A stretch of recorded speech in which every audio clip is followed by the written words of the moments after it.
नमस्कार जय जगन्नाथ शुभ सकाल समस्त को। तो वर्तमान आमर गीता ज्ञान आरंभ हम आमर गीता ज्ञान आम आसिक गीता ज्ञान रे पहुँचले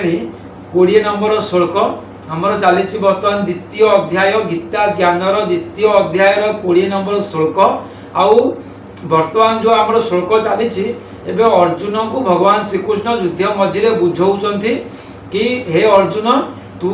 युद्ध कर आउ ये जो जहाँ पे शोक करुचु से माने शरीर नुहति से माने आत्मा से माने सारा जीवन अमर होइक अछंती केवल तांको शरीर नाशवान हबो तांकर पुनरपि जन्म हबो पुणी आउ थरे पुनरपि पुणी मरण हबो पुणी जन्म हबो ये मरण आउ जन्मर चक्र सेमती घुरुथिबो। तेणु करिकि हे अर्जुन तू मनरे संताप न आनिकी तू मनरे दुख न करिकी तू युद्ध कर बोलिकी भगवान श्रीकृष्ण अर्जुन को बुझाऊँच। तो आज आम पढ़ा 20 नंबर श्लोक देखा आउ कौन भगवान कहते ता पूर्व मोटे गुरुदेव को प्रार्थना करी जल्दी आपण सामने गीता ज्ञान आरंभ करी देवी।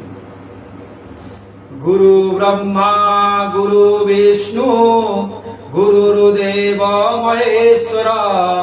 गुरु साक्षात् परम ब्रह्म तस्मै श्री गुरवे नमः। ओम गुरुदेवाय नमः। देखो आज्ञा एबे आमे आरंभ करिवा 20 नंबर श्लोक कौन लिखा है पढ़िबा। न जायते म्रियते वा कदाचिन् नायं भूत्वा भविता वा न भूय अजो नित्य शाश्वतोऽयं पुराणो न हन्यते हन्यमाने शरीरे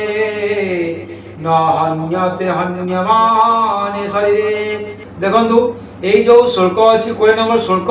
आर व्याख्या करिबा कोन लेछि न जायते म्रियते आर माने देखंतु न जायत होछि जन्म हुए नाही म्रियते कि मरे नाही न जायते म्रियते अर्थ होछि कोन जन्म हुए नाही कि मरे नाही बा कदाचिन एठी बार अर्थ होछि तथा कदाचिन अर्थ होछि कोन एठी ना कदाचिन होछि कोनोसी काल रे आको मिसे देले कोन हला ना कोनोसी काल रे मरे नाही कि कोनोसी काल रे कोन जन्म हुए नाही। न्यायं भूत्वा भविता बा न भूयो न्यायं भूत्वा अर्थ होछि उत्पन्न होई भूत्वा भविता अर्थ होछि कोन भविता होछि हुए नाही बा न भूयो होछि कोन एठी बुझंतु ना भूय अर्थ होछि परे बा न भूयो होछि परे अजो अर्थ होछि अर्जो अर्थ होछि अजन्मा नित्य होछि नित्य शाश्वत अर्थ होछि सनातन तापरे पुराण अर्थ होछि पुरातन अटे तापरे न हन्यते हन्य माने शरीर न हन्यते होछि निहित हुए नाही न हन्यते मान होछि निहित हुए नाही हन्य माने हत्या कले मध्य शरीर होछि शरीर। देखो एठी कुआ गला शरीर को हत्या कले मध्य शरीर एठी हत्या हुए नाही तार ए जो शब्दर व्याख्या केमती करागला देखंतु ए श्लोकर केमिति व्याख्या करायछि ना एही आत्मा कोनोसी काल रे भी जन्म हुए नाही कि मरे नाही तथा एहा उत्पन्न हेबा परे जे हुए सेही परि नुहे कारण एहा हेउछि अजन्मा नित्य सनातन एवं पुरातन शरीर को बद्ध करदेले मध्य एहा निहित हुए नाही। भगवान श्रीकृष्ण अर्जुन को बुझाउछंती एही आत्मा केबे जन्म हुए नाही कि केबे मरे नाही ये होछि अजन्मा आउ पुरातन हमर जो कहउछंती आमे होछु सनातन धर्मी सनातन धर्म आमर हिंदू धर्म सनातन अर्थ कौन ना सनातन अर्थ होछि पुरातन ना आदि अच्छी ना अंत अच्छी से आमे होउछंती सनातनी। तो ये कथा कहउछंती आत्मार केबे मृत्यु नाही कि जन्म नाही आत्मा हेउछि अजन्मा। भगवान श्रीकृष्ण एमिति भाव अर्जुन को युद्ध भूमि रे बुझेबारे लागिछंती। तापर कौन देखिए प्रश्न आसव उत्तर आसव आप तो जानते प्रश्न होची न जायते म्रियते यही दुई क्रियापदर भाव कौन ना यह द्वारा भगवान आत्मार उत्पत्ति विनाश रूपक आदि अंत उभय प्रकार विकार अभाव दर्शाई उत्पत्ति आदि 6 विकार अभाव सिद्ध करछंती एवं यह छड़ा प्रत्येक विकार अभाव देखाइबा को अलग अलग शब्द मध्य प्रयोग करछंती। प्रश्न होची कोन ना उत्पत्ति आदि षड विकार कोन उत्पत्ति आदि षड विकार कोन यही श्लोक रे केउ शब्द द्वारा आत्मा रे तार अभाव सिद्ध होइछ। देखंतु जो षड विकार अछि षड विकार कोन ना उत्तर होची उत्पत्ति जन्म नेबा अस्तित्व जन्म होई सत्ता युक्त हेबा बुद्धि बुद्धि होची बढ़िबा चारि होची विपरिणाम रूपांतर प्राप्त हेबा 5 होची अपक्षय अबा क्षय हेबा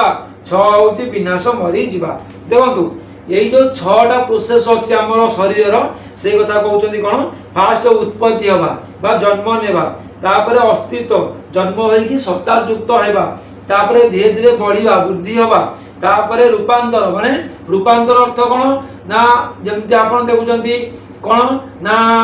शैशव बा शिशु तापरे बाल्यावस्था बालक तापरे कोन यौवन अवस्था तापरे वृद्धावस्था ये होची शरीर रूपांतरीकरण माने एटा शरीर रूपांतरीकरण हबो शरीर धीरे धीरे बढ़िबो आ रूपांतरीकरण हबो गोटे पर गोटे प्रोसेस चेंज हबो तापरे छी अपक्षय माने क्षय हबा माने धीरे धीरे पुणी कम होय वृद्ध हो जाउछंती हम शरीर क्षीण हो जाउछि धीरे धीरे धीरे हमर शरीर क्षय हो जाउछि तापरे मृत्यु मरि जिबा ये होउछि शरीर 6 विकार। तो से कथा भगवान श्री कृष्ण बुझाइछंती तो यही शरीर पे तुमे काहे कि शोक करियो बोली कि अर्जुन को भगवान श्री कृष्ण कहउछंती। एथि मध्यरु आत्मा को अज बा अजन्मा कहि छतिरे उत्पत्ति रूपी विकार अभाव देखाई चंती अयं भूत्वा भूय न भविता अर्थात यह जन्म हेबा परे सत्ता युक्त हुए नाही बरं स्वभावत सत अटे कहउचंती आत्मा रे ए जो शरीर रो प्रोसेस कहिले जन्म हेबो उत्पत्ति माने बुद्धि हेबो ए सब दिनछ आत्मा रे देखा जाय नाही ए सब जो विकार आत्मा रो आसे नाही से कथा कहउचंती पुराण बा चिरस्थायी एवं सदा एक रस रहुथिबा कही बुद्धि रूपी विकारर शाश्वतत्व सदा एक रूप रे स्थित कही विपरिणामर नित्य अखंड कही क्षयर एवं शरीर रे हन्य माने न हन्यते आर अर्थ होची कोन शरीर नाश रे यार नाश हुए नाही मेन कथा बुझिबा जेतबेले हमर शरीर नाश हो जाउची आत्मा ऊपर कोनोसी प्रभाव पडुनी कि आत्मा नाश हो नाही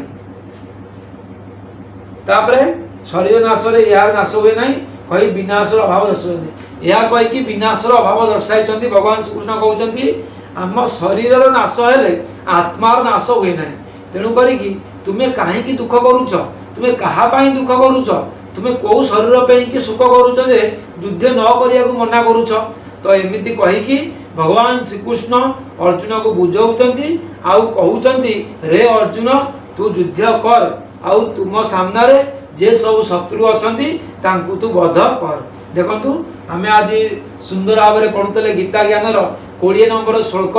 द्वितीय अध्याय रो काली के हमें पढ़िबा 21 नंबर श्लोक तो गोटे गोटे श्लोक पढ़िबा